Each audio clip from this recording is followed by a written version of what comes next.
সুন্দরবনের কুলতলির কৈখালী রাজ্যের অন্যতম গুরুত্বপূর্ণ একটি পর্যটন কেন্দ্র। প্রায় সারা বছরই পর্যটকদের ভিড় লেগেই থাকে কৈখালীতে, কিন্তু জামতলা থেকে কৈখালী যাওয়ার যে 12 কিলোমিটার রাস্তা দেখো বেহাল অবস্থায়, যার কারণে পর্যটক থেকে শুরু করে সুন্দরবনবাসীর কাছে যন্ত্রণার কারণ হয়ে দাঁড়িয়েছিল। কারণ রাস্তা দিয়ে ভরা মৌসুমে বহু পর্যটকের আনাগোনা হয়, তার উপরে শীত পড়তে শুরু করেছে।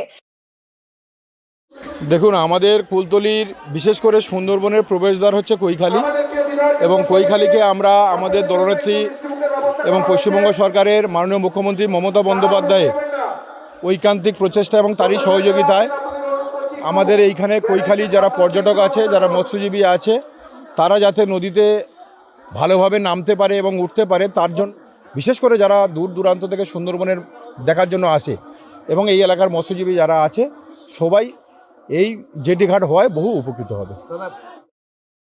এই রাস্তা দিয়ে চলবে নানা ধরনের গাড়ি, থেকে পর্যটকদের আসা শুরু হবে। তার ঠিক আগে স্থানীয় বিধায়কের প্রচেষ্টায় এই পিচের রাস্তাটি নবরূপে সজ্জিত হচ্ছে।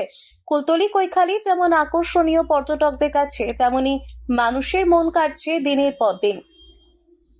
কংক্রিটের নদী বাঁধ, গভীর অরণ্য, ভিন্ন প্রজাতির পাখির কুজন সকালে সন্ধ্যায়, অরণ্য, নদীবক্ষে বিলাসবহুল নৌকা নিয়ে ঘোরা, এবং কি নেই এখানে